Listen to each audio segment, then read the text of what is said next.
جیسے ہی میں نے صبح اپنا موبائل آن کر کے دیکھا تو میرا دماغ گھوم کے رہ گیا۔ عبیرہ کی بے شمار کالز اور میسیجز تھے۔ میں نے میسیجز پڑھے تو میں فوراً سے اٹھ کے بیٹھ گیا۔ وہ لکھ رہی تھی کہ اگر تم نے آنیہ کی بات نہیں مانی تو وہ گھر سے بھاگ کے مجھ سے شادی کرنے کے لیے تیار ہے، کیونکہ اس کے پاس اور کوئی دوسرا راستہ نہیں ہے۔ پتہ نہیں اس لڑکی کا دماغ خراب ہو گیا تھا۔ میں تو کبھی بھی کسی کی بیٹی کو بھگا کے شادی نہ کرتا۔ کتنی بری سی بات تھی۔ کہہ رہی تھی کہ تمہارے پاس 2 آپشنز ہیں، یا تو تم آنیہ کی بات مان لو یا پھر مجھ سے بھاگ کے کورٹ میرج کر لو۔ میں تمہارے دونوں فیصلوں میں تمہارے ساتھ ہوں۔ میں نے اسے فون کیا تو رو رہی تھی۔ کہنے لگی کیا سوچا تم نے؟ تم کہو گے تو میں بھاگ کے بھی شادی کرنے کو تیار ہوں۔ میں نے کہا اور جو بدنامی ہوگی تمہاری اور تمہاری بہن کی وہ؟ کہنے لگی مجھے کوئی پرواہ نہیں ہے۔ میں نے کہا تم اتنی عجیب کیوں ہو؟ دیکھو تم میرا دماغ خراب کر رہی ہو۔ میں ان مردوں میں سے نہیں ہوں جو جذبات کے ہاتھوں کچھ بھی کر گزرنے کو تیار ہوں۔ تم اتنا بڑا قدم اٹھانے کے لیے تیار ہو، لیکن میں تیار نہیں ہوں، کیونکہ میری بھی عزت ہے۔ بدنامی صرف عورت کی نہیں ہوتی، عزت دار مرد کی بھی ہوتی ہے۔ میں کوئی آوارہ عاشق تھوڑی ہوں، اور ویسے بھی وہ لڑکی خاصی کم عمر تھی۔ مجھے وہ احمقوں کی نانی لگتی تھی۔ شاید اس کے لیے زندگی کوئی ڈرامہ یا فلم تھی۔ میری سمجھ سے باہر تھا۔ میں اس لڑکی کی حماقتوں سے پریشان ہو گیا تھا۔ میں نے فون بند کر دیا، آفس گیا، لیکن دماغ عبیرہ کی باتوں میں الجھا ہوا تھا۔ جو اس کی بہن نے کہا وہ بھی میرے لیے پاسبل نہیں تھا۔ میرا پورا کریئر داؤ پہ لگ سکتا تھا اور میں یہ نہیں چاہتا تھا۔ میں اس مزاج کا تھا ہی نہیں کہ کسی کے اشاروں پہ چلوں۔ جس کمپنی میں کام کرتا تھا وہاں پہ بھی باس مجھ سے مشورہ لیتے تھے۔ میں باس کے دیے گئے مشورے پہ عمل نہیں کرتا تھا، اور میرے مشوروں پہ باس کو فائدہ بھی تھا، اس لیے وہ مجھی سے پوچھتے تھے۔ لیکن مصیبت یہ تھی کہ اس کی بہن میرا سب کچھ داؤ پہ لگانے کے لیے تیار تھی۔ وہ یہ دیکھنا چاہتی تھی کہ میں عبیرہ کے لیے کیا کیا کچھ قربان کر سکتا ہوں۔ میرا فیوچر داؤ پہ لگ سکتا تھا۔ میں عجیب الجھن میں پھنس چکا تھا۔ جیسے ہی میں آفس سے گھر پہنچا تو عبیرہ میرے گھر کے باہر کھڑی رو رہی تھی۔ میں اسے دیکھ کے اچنبھے میں آیا۔ میں نے کہا تم یہاں کیا کر رہی ہو؟ کہنے لگی میں گھر سے بھاگ کے آ گئی ہوں۔ ہاتھ میں ایک دستی بیگ تھا۔ کہنے لگی اس میں میرے سارے زیورات ہیں اور کچھ کیش ہے جو گھر میں تھا، وہ میرے پاس ہے، اور باقی میرے اکاؤنٹ میں بھی پیسے ہیں۔ میرا جی چاہا ایک رکھ کے تھپڑ اس لڑکی کے منہ پہ ماروں۔ کیا سمجھ رکھا تھا اس نے مجھے؟ اس کے زیوروں کی ضرورت تھی مجھے یا پیسوں کی ضرورت تھی؟ یا میں اتنا گرا پڑا تھا کہ چند سکوں کی خاطر اس سے کورٹ میرج کر لیتا اور اس کو لے کے منہ چھپاتے پورے شہروں میں بھاگتا پھرتا کیونکہ اس کی بہن مجھے دیکھ کے مجھ پہ کیس نہ کر دے؟ میں نے کہا یہ کیا حماقت ہے؟ تم پاگل تو نہیں ہو گئی ہو؟ میں نے فلیٹ کا دروازہ کھولا اور اسے اندر جانے کا اشارہ کیا، کیونکہ اس بلڈنگ میں میری بڑی عزت تھی۔ وہ اندر جا کے بیٹھ گئی، صوفے پہ اپنا سامان رکھا اور آنسو بہائے جا رہی تھی۔ پتہ نہیں یہ لڑکی مجھے کس بڑی مصیبت میں ڈالنے والی تھی۔ میں نے دروازہ بند کیا۔ میں نے کہا آج تک میں تمہیں اپنے فلیٹ میں لے کر نہیں آیا۔ تمہیں اپنے گھر کا پتہ بتانے کا مطلب یہ نہیں تھا کہ تم یہاں پہنچ جاؤ۔ یہ کیا حرکت کر کے آئی ہو تم؟ اگر تمہاری بہن کو پتہ چل گیا تو جانتی ہو مجھ پہ کیس کر دے گی وہ۔ کہنے لگی نہیں، میں خط لکھ کے آئی ہوں کہ مجھے ڈھونڈنے کی کوشش مت کیجیے گا اور نہ ہی میرا پیچھا کیجیے گا۔ میرا جی چاہا میں اپنا سر دیوار میں دے ماروں۔ میں نے کہا لڑکی تم پاگل تو نہیں ہو؟ میں کبھی بھی تم سے کورٹ میرج نہیں کروں گا، سمجھی نا تم؟ کہنے لگی ٹھیک ہے۔ میں نے سکون کا سانس لیا کہ چلو شکر ہے بڑے آرام سے مان گئی ہے، اب اٹھ کے چلی جائے گی۔ لیکن اس نے پرس کھولا اور سلیپنگ پلز کی پوری شیشی نکال لی۔ کہنے لگی ایک گلاس پانی ملے گا؟ میں نے کہا ہاں، مجھے لگا شاید ڈپریشن کی کوئی میڈیسن ہے۔ میں نے پانی اسے پکڑا دیا۔ اس نے شیشی کھول لی اور پوری شیشی منہ کو لگانے لگی۔ میں نے جلدی سے اس کے ہاتھ سے اس شیشی کو بری طرح سے جھٹکا۔ شیشی زمین پہ گر کے ٹوٹ گئی۔ کوئی 30-35 گولیاں اس کے اندر تھیں۔ میں نے کہا یہ کیا کر رہی تھیں تم؟ کہنے لگی اگر آپ نے میرے ساتھ شادی نہیں کی تو پھر میں یہ سب کھا لوں گی۔ وہ پھوٹ پھوٹ کے رونے لگی۔ مجھے سمجھ نہیں آ رہا تھا میں اس پاگل لڑکی کا کیا کروں۔ میں اس قسم کی حرکتوں سے بہت زچ ہوتا تھا، مجھے یہ باتیں بالکل متاثر نہیں کرتی تھیں۔ میں اس کے برابر میں فاصلہ رکھ کے بیٹھ گیا، دونوں ہاتھوں سے اپنا سر پکڑ لیا۔ اپنی زندگی میں اتنا پریشان کبھی نہیں ہوا تھا جتنا اس لڑکی اور اس کی وہ بہن آنیا کی وجہ سے ہوا تھا، جو نہ جانے کون سے اصول بنا کے بیٹھی تھی۔ اس وقت میں پہلے ہی ذہنی الجھن سے دوچار تھا، اوپر سے اس کی سسکیاں میرا دماغ خراب کر رہی تھیں، اور مجبوری یہ تھی کہ میں اسے ڈانٹ نہیں سکتا تھا۔ ایک دم پاگل لڑکی تھی وہ، پتہ نہیں کیا کر بیٹھتی۔ میں نے بڑی بے بسی سے عبیرہ کی طرف دیکھا جو رو رہی تھی۔ میں نے کہا ٹھیک ہے، میں تمہاری آنیا کی شرط پوری کرنے کے لیے تیار ہوں، لیکن میں یہ اتنا بڑا قدم نہیں اٹھاؤں گا، چلو جاؤ اپنے گھر واپس جاؤ۔ کہنے لگی نہیں، پہلے وعدہ کرو۔ اس نے اپنا ہاتھ میری طرف بڑھایا، میں نے گہری سانس لی اور اس کے ہاتھ پہ ہاتھ رکھ دیا۔ کہنے لگی تھینک یو۔ تبھی اس کے موبائل پہ کال آنے لگی، اس نے فون اٹھایا۔ اس کی بہن بے حد پریشان تھی۔ عبیرہ، عبیرہ کہاں ہو تم؟ یہ کیا حماقت کی ہے تم نے؟ میں تمہیں پہلے ہی کہہ رہی تھی کہ مجھے وہ نوجوان ایک نظر اچھا نہیں لگا، وہ تمہیں برباد کر کے پھینک دے گا۔ تمہیں کیا سمجھ میں نہیں آ رہی؟ اب اس کے کہنے پہ تم کورٹ میرج کے لیے تیار ہو گئی ہو؟ میں تمہیں بھی جان سے مار ڈالوں گی اور اس نوجوان کو بھی۔ وہ اتنی زور سے دھاڑ رہی تھی کہ آواز مجھ تک بھی آئی۔ مجھے غصہ تو بے تحاشا آیا۔ میں اس کی بہن کی عزت کو اپنی عزت سمجھ کے بچانے کی کوشش کر رہا تھا، اسے واپس بھیج رہا تھا، اور وہ مجھے پہ الزام لگا رہی تھی۔ وہ کہنے لگی آنیا، وہ میں نے فون اس سے چھینا اور اپنے کان پہ لگایا۔ میں نے کہا دیکھیے محترمہ، مجھ پہ اتنے بڑے بڑے الزام لگانے سے پہلے یہ کنفرم ضرور کر لیا کریں کہ میرا قصور ہے بھی یا نہیں۔ آپ کی بہن اس وقت میرے گھر پہ اپنا سامان لے کے بیٹھی ہوئی ہے، مجھے اس بات پہ مجبور کر رہی ہے کہ میں اس کے ساتھ کورٹ میرج کر لوں۔ اس وقت اس کے پاس لاکھوں کی مالیت کا سامان ہے، لیکن مجھے ایسا کوئی شوق نہیں ہے۔ اگر آپ کو یقین نہیں آتا تو میں آپ کو اپنے گھر کا پتہ بتاتا ہوں۔ آپ یہاں پہ آئیے، میں آپ کو بتاؤں گا کہ آپ کی بہن مجھے کس طرح سے بلیک میل کر رہی ہے۔ اس وقت میرے لاؤنج میں سلیپنگ پلز کی ایک شیشی ٹوٹی پڑی ہے، جو یہ محترمہ کھانے کے لیے تیار تھیں تاکہ میں ان کے ساتھ کورٹ میرج کر لوں۔ بہرحال مجھے آپ کی شرط منظور ہے اور آپ کی بہن باحفاظت آپ کے گھر پہنچ جائے گی۔ یہ کہہ کے میں نے فون بند کر دیا، پھر اسے ان ڈرائیو کروا کے دی کہ جاؤ بی بی اپنے گھر جاؤ، میں کل آ جاؤں گا، تمہاری بہن سے مزید بات بھی کر لوں گا۔ بہرحال عبیرہ بہت خوش ہو کے گئی تھی۔ ظاہر سی بات ہے اس کے تو سارے مسائل میں نے حل کر دیے تھے۔ مجھے سمجھ میں نہیں آ رہا تھا کہ میں نے حامی تو بھر لی ہے، لیکن کیا میں آنیا کی شرائط پہ پورا اتر سکوں گا یا نہیں، کیونکہ اس کی شرائط میرے مزاج کے بالکل برعکس تھیں۔ مجھے اپنی جاب چھوڑ کے اس کی کمپنی جوائن کرنی تھی، اپنا گھر چھوڑ کے اس کے گھر پہ رہنا تھا تاکہ وہ مجھے اچھے طریقے سے پرکھ سکے۔ آپ سوچ سکتے ہوں گے کہ میں اس وقت کس الجھن کا شکار تھا۔ میرا پروموشن ہونے والا تھا، لیکن وہ محترمہ کہتی تھیں کہ مجھے جاب چھوڑنی پڑے گی۔ میرا کریئر داؤ پہ لگ گیا تھا۔ کل کو اگر اس محترمہ کو میں 8-6 مہینے بعد پسند نہ آتا تو وہ مجھے کک آؤٹ کر دیتی اور مجھے دوبارہ نئے سرے سے نوکری کرنی پڑتی، پھر 3-4 سال انتظار کرنا پڑتا تاکہ مجھے ترقی مل سکے، اور یہ بات مجھ جیسے خوددار مرد کے لیے چھوٹی نہیں تھی۔ اور دوسری بات، میں اپنا گھر چھوڑ کے، اپنی بادشاہت چھوڑ کر اس آنیا کے گھر پہ غلامی کیوں کروں؟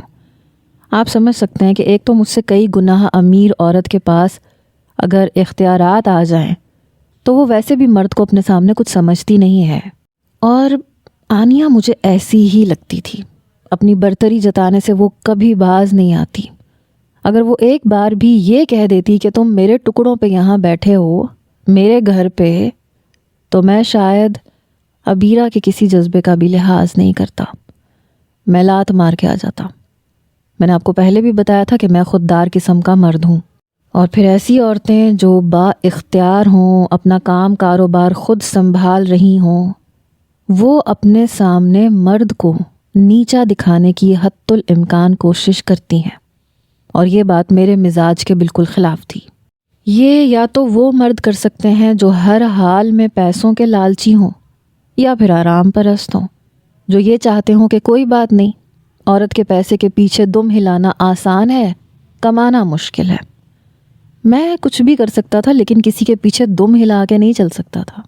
لیکن اس لڑکی کی حرکتوں نے مجھے آنیہ کے سامنے بے بس اور مجبور کر دیا تھا۔ میں حامی تو بھر چکا تھا لیکن اندر سے دل مطمئن نہیں تھا۔ بہرحال میں نے اگلے روز عبیرہ کو فون کیا۔ میں نے کہا اب مجھے تمہاری آنیہ سے بات کرنے کے لیے کہاں آنا ہے یہ بھی بتا دو۔ کہنے لگی میں آپ کو فون کرنے ہی والی تھی، آپ کا ڈنر آج ہمارے ساتھ ہے۔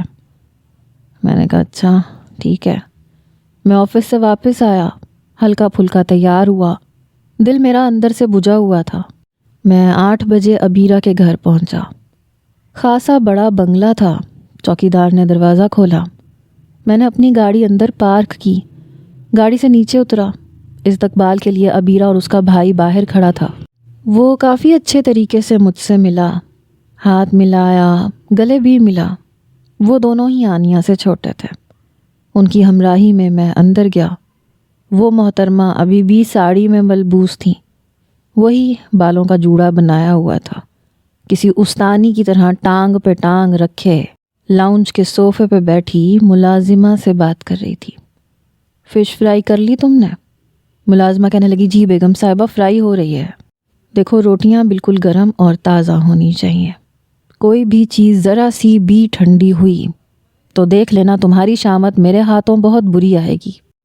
وہ ملازمہ کو ڈانٹ رہی تھی، پھر مجھے دیکھ کر اپنی ملازمہ کو اس نے کچن میں جانے کا اشارہ کیا۔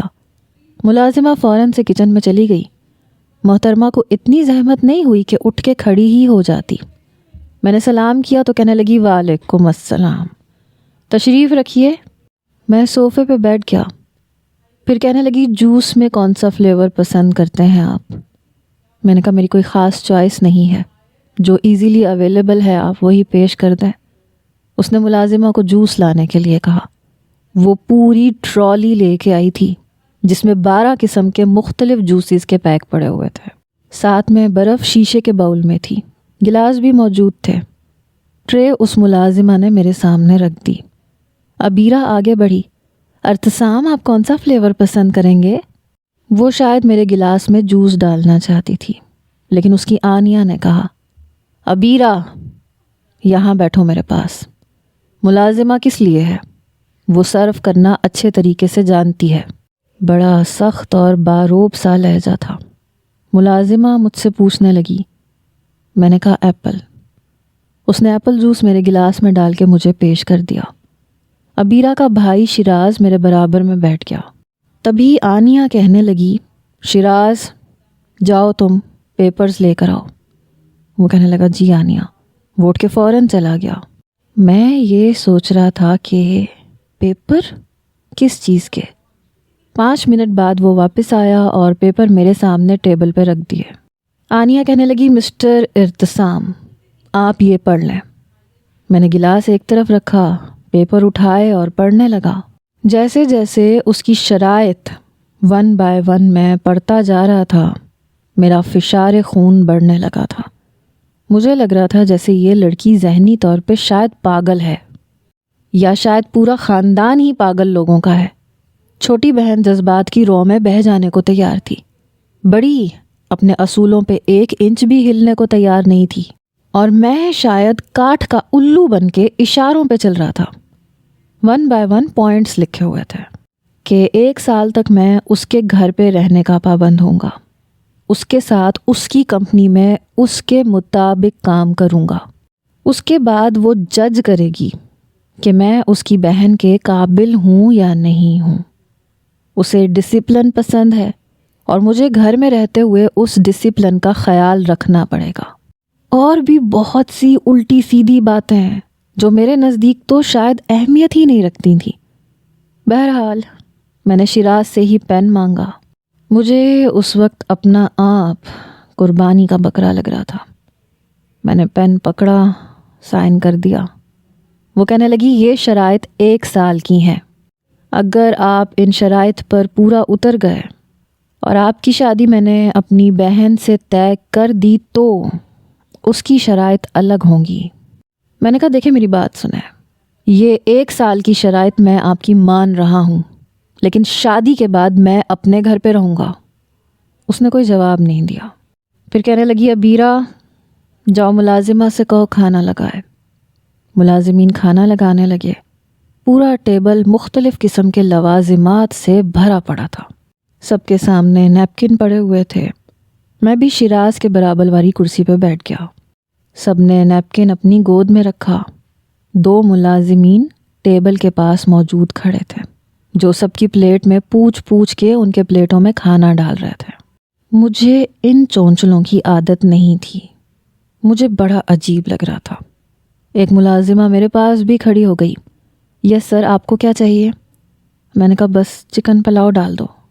اس نے پلاؤ ڈال دیا، پھر سالن ڈالا، پھر آنیہ کی طرف دیکھنے لگی۔ آنیہ اب جس چیز کی طرف اشارہ کر رہی تھی وہ پلیٹ میں ڈال کے میرے پاس رکھنے لگی۔ میں نے کہا میں اتنی ساری چیزیں نہیں کھا سکتا۔ آنیہ کہنے لگی آپ نے جو کھانا ہے کھا لیں، باقی چھوڑ دیجیے گا۔ میں نے کہا مجھے پلیٹ میں چھوڑنے کی عادت نہیں ہے۔ بہرحال کھانا مزے کا تھا اور میں فوڈی بھی تھا۔ کھانا میں نے جم کے کھایا تھا۔ کھانا کھانے کے بعد میں نے کہا مجھے اجازت ہے۔ میں نے شیراز سے کہا، لیکن شیراز نے مجھے جواب نہیں دیا بلکہ اپنی بہن کو دیکھنے لگا۔ کہنے لگی آپ اپنی جاب سے ریزائن کر کے کل یہاں آ جائیے گا۔ میں نے کہا ٹھیک ہے۔ مجھے اپنی نوکری چھوڑنے پہ بڑا دکھ اور افسوس ہو رہا تھا۔ بڑی محنت کر کے میں ایک مقام تک پہنچا تھا، اور جب انسان محنت کر کے کسی مقام پہ پہنچتا ہے اور اسے بالکل صفر سے دوبارہ اسٹارٹ کرنا پڑتا ہے تو اسے بہت تکلیف ہوتی ہے۔ میں نے جب اپنے باس کو استعفیٰ دیا تو وہ بے حد حیران تھے۔ کہنے لگے ارتسام واٹ ہیپنڈ؟ انہیں شاید یقین نہیں آ رہا تھا۔ میں نے کہا سر وہ مجھے کہیں اور جاب مل گئی ہے۔ کہنے لگے تو تمہیں مجھ سے بات کرنی چاہیے تھی، میں تو ویسے بھی تمہاری سیلری بڑھا رہا تھا اور تمہیں پروموشن بھی دے رہا تھا۔ تم بتاؤ، تم بنا مجھے بتائے، بنا مجھ سے بات کیے تم نے دوسری جگہ پہ اپلائی کیوں کیا؟ میں نے کہا بس سر آپ میری مجبوری سمجھ لیں۔ وہ کہنے لگا ایسی کون سی مجبوری ہے؟ دیکھو اگر پیسوں کا معاملہ ہے تو مجھے بتاؤ، میں کوشش کروں گا کہ تمہیں اتنی سیلری دے دوں جتنی تم چاہتے ہو۔ میں نے کہا بات سیلری کی نہیں ہے۔ کہنے لگے پھر کیا بات ہے؟ میں نے کہا ایکچولی جس لڑکی سے میں شادی کرنا چاہتا ہوں مجھے اسی کے آفس میں سب کچھ سنبھالنا ہے۔ مجھے جھوٹ بولنا پڑا۔ کہنے لگے او آئی سی، ٹھیک ہے۔ بہرحال وہ بہت افسردہ ہوئے کیونکہ میری ایفیشینسی بہت اچھی تھی۔ کہنے لگے چلو پھر بھی مجھ سے رابطہ رکھنا۔ میں نے کہا کیوں نہیں۔ بہرحال میں اپنے بیگ میں اپنے کپڑے رکھ کے اپنے گھر پہ تالا مار کے عبیرہ کے گھر چلا گیا۔ چاہتا تو میں اپنا گھر رینٹ پہ بھی دے سکتا تھا، لیکن مجھے اپنے گھر سے بہت پیار تھا۔ چند پیسوں کی خاطر میں اپنے گھر کا بیڑا غرق کرایہ داروں کے ہاتھوں نہیں کروانا چاہتا تھا۔ ایک ایک چیز اپنے ہاتھ سے بنائی تھی، اپنی محنت کے پیسوں سے۔ بہرحال اس بار صرف عبیرہ میری منتظر تھی کیونکہ میں نے اسے ہی بتایا تھا کہ میں آ رہا ہوں۔ اس کا بھائی اور بہن اس وقت آفس میں تھے۔ میں گھر آیا تو عبیرہ کہنے لگی شام کی چائے پئیں گے؟ میں نے کہا مجھے تو بھوک بھی لگ رہی ہے۔ کہنے لگی اچھا ٹھیک ہے، میں کھانا ملازمہ سے لگوا دیتی ہوں۔ اس نے کھانا لگوایا۔ گھر میں اس وقت اس کی اصول پسند بہن تو تھی نہیں، اس لیے میں نے کھانا اپنی مرضی سے خود ڈال کے کھایا اور چائے بھی پی۔ میں نے عبیرہ سے کہا کہ تم میرا سامان میرے کمرے میں پہنچوا دو اور یہ بھی بتا دو کہ میرا کمرہ کون سا ہے۔ کہنے لگی سامان کون سا؟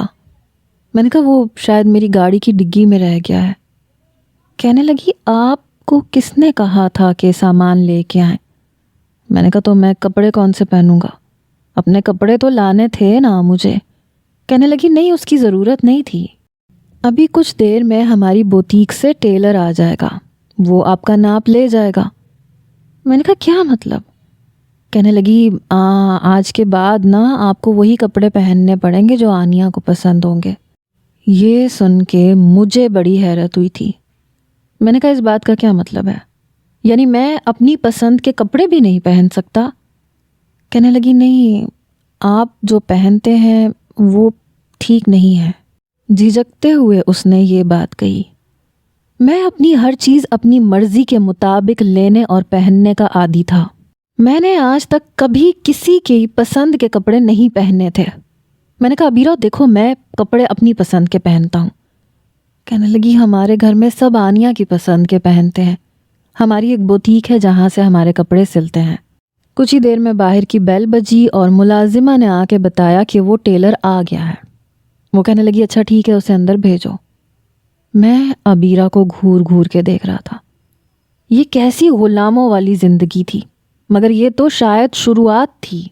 ابیرا اور شیراز کا کمرہ اوپر تھا، لیکن اس کی اصول پسند بہن کا کمرہ نیچے تھا، اور اس کے کمرے کے برابر والا کمرہ مجھے دیا گیا تھا، کیونکہ شاید اسے یہ لگتا تھا کہ اگر وہ مجھے اوپر کا کمرہ دے گی تو میں کہیں موقع کا فائدہ اٹھاتے ہوئے ابیرا کے کمرے میں نہ چلا جاؤں۔ پتہ نہیں اتنی شکی اور دقیانوسی قسم کی کیوں تھی۔ بہرحال ٹیلر میرا ناپ لے کے جا چکا تھا۔ کچھ کپڑے تو شام کو ہی ڈرائیور نے لا کے ملازمہ کو پکڑا دیے۔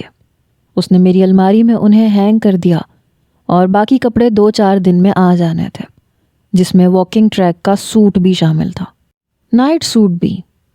میری جگہ کوئی اور دوسرا نوجوان ہوتا تو اس کی تو آنکھیں ہی چمک جاتی، لیکن مجھے یہ سب کچھ بہت عجیب لگ رہا تھا۔ یعنی کہ اب میں کپڑے بھی اس آنیا کی مرضی کے پہنوں گا۔ رات کے کھانے پہ بالکل خاموشی تھی، اور مجھے خاموشی سے خاصی الرجی تھی۔ حالانکہ میں گھر میں بھی اکیلا رہتا تھا، لیکن جب میں آفس سے گھر آتا تھا تو وہ میری لائف ہوتی تھی۔ میں آتے میوزک آن کرتا تھا، کچن میں جاتا تھا، ایپرن باندھ کے کھانا پکاتا تھا، ساتھ ساتھ گانے بھی گنگناتا رہتا تھا، ڈانس بھی کرتا رہتا تھا، ٹی وی بھی آن کر دیتا تھا تاکہ گھر میں کچھ شور شرابہ ہو، کچھ زندگی کا احساس ہو۔ میں من موجی قسم کا نوجوان تھا، اور یہاں پہ ڈسپلن کا خاص خیال رکھا جاتا تھا۔ مجھے ایسی کوئی عادت نہیں تھی۔ یہ نہیں کہ میں گندگی پھیلانے کا عادی تھا، ایسا نہیں تھا۔ ہاں لیکن یہ تھا کہ جب مجھے آفس جانا ہوتا تھا تو ٹاول کہیں ہوتا تھا، میرے رات کے کپڑے الگ پڑے ہوتے تھے، گھر کے سلیپر الگ الگ جگہ پہ ہوتے تھے، کمرہ بکھرا ہوا ہوتا تھا۔ لیکن جب میں واپس آتا تھا تو واپس آ کے میں سمیٹ لیتا تھا۔ ہاں یہ الگ بات ہے کہ بالکل رف طریقے سے، مطلب کپڑے گول کر کے واشنگ مشین میں ڈال دیے، آٹومیٹک مشین تھی، سب کچھ ڈال کے سرف ڈال کے میں دھو لیتا تھا، ساتھ ساتھ کھانا پکاتا رہتا تھا۔ میں اپنے گھر کی صفائی بھی کر لیتا تھا، برتن ویسے بھی زیادہ نہیں ہوتے تھے، وہ بھی میں ساتھ کے ساتھ دھو لیتا تھا۔ لیکن کام اپنی مرضی سے کرتا تھا۔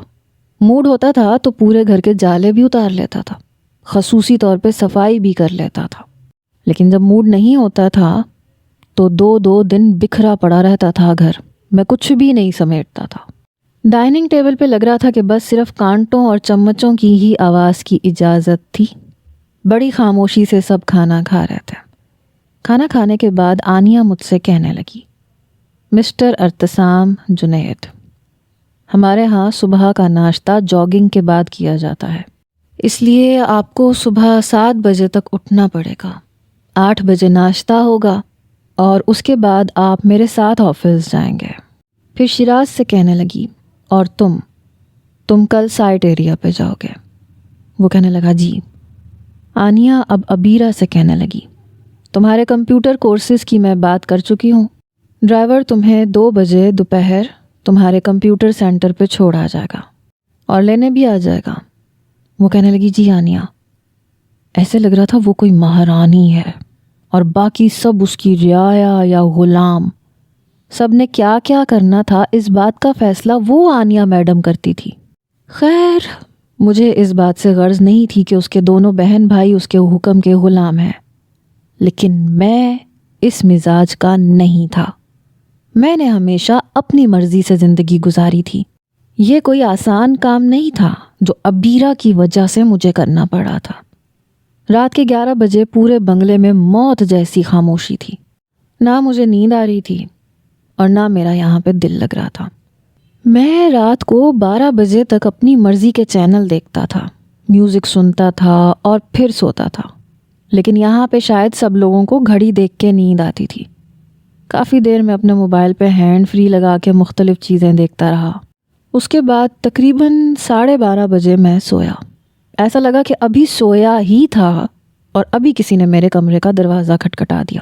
میں نے دیکھا تو 6:30 بج رہے تھے۔ میں نے کہا کون ہے؟ تو ملازم تھا۔ سر، اٹھنے کا ٹائم ہو گیا ہے، آپ نے جاگنگ کے لیے جانا ہے، اس لیے فریش ہو کے جاگنگ سوٹ پہن کے باہر آ جائیے۔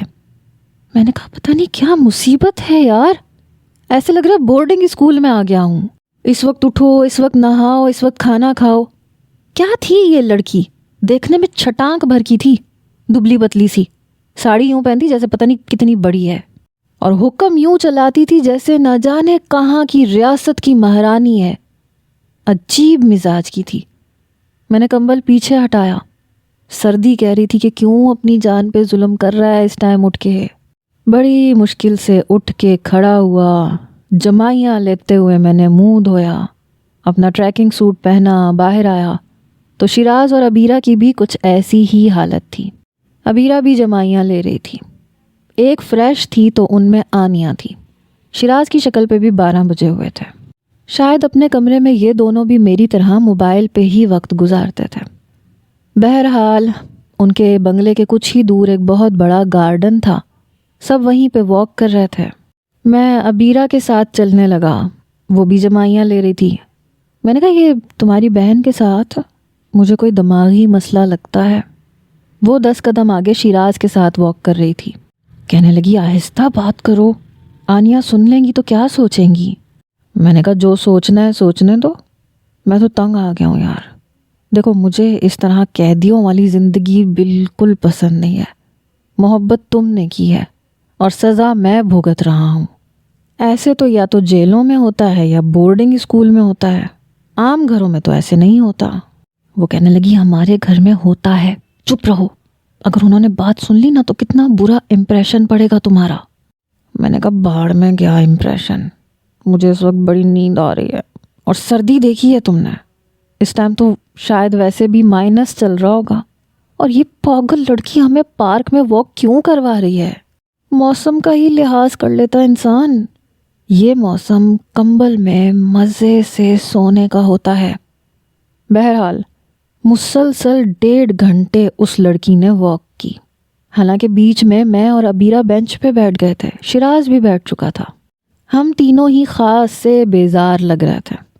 میں نے شیراز سے پوچھا، میں نے کہا یہ تمہاری بہن کیا کھا کے پیدا ہوئی تھی؟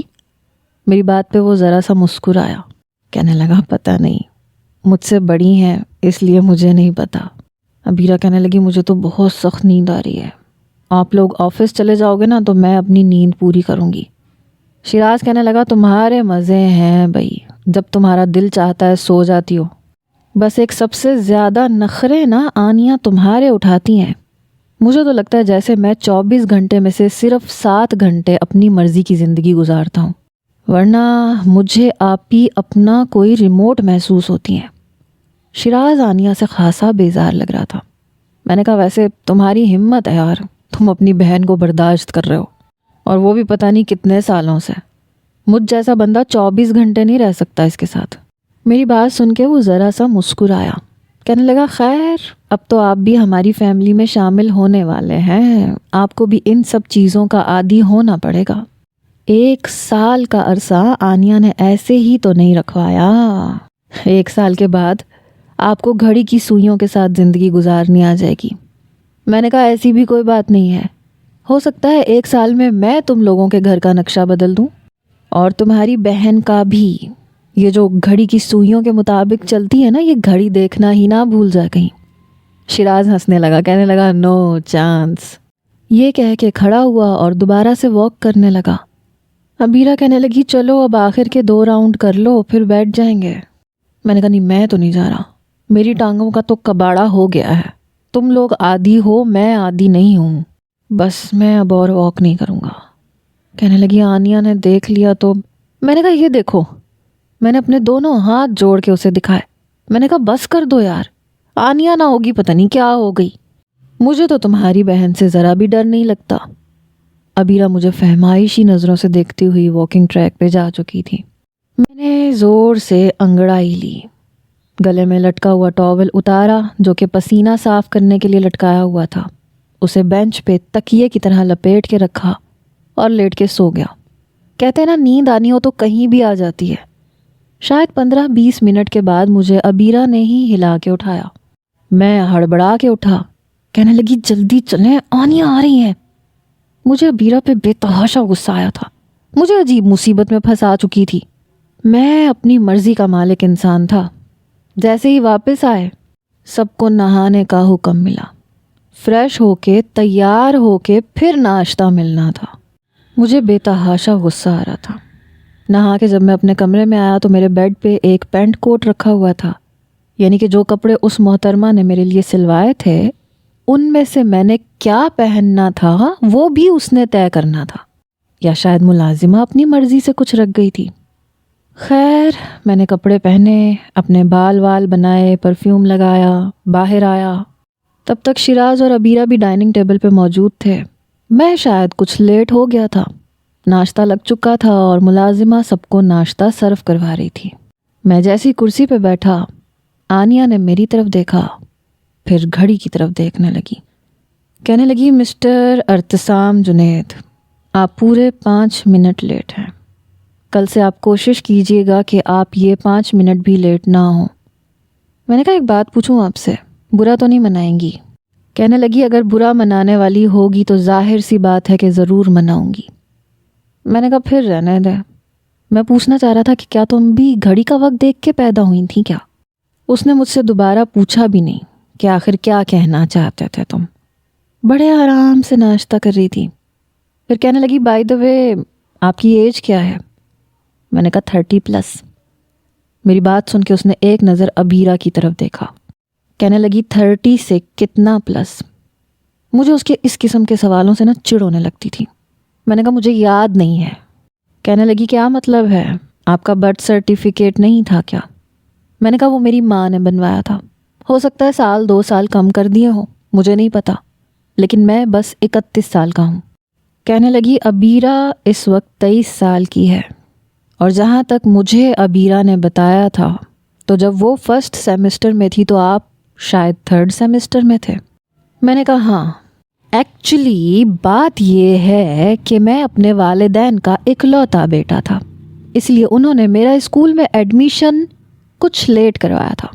شاید میں 5 سال کا ہوں گا، اور پھر اس کے بعد کالج میں پڑھائی کے دوران میرے والد کی طبیعت بہت خراب رہنے لگی، اس لیے آئی کام کے بعد جب میرے والد کا انتقال ہوا اور ان دنوں میں بہت ڈپریشن کا شکار ہو گیا تھا، پھر میری والدہ سے بھی یہ صدمہ برداشت نہیں ہو رہا تھا، تو میری ساری توجہ اپنی والدہ کی طرف تھی، اس لیے بی کام پارٹ 1 میں 4 بار پیپر میں فیل ہوا تھا۔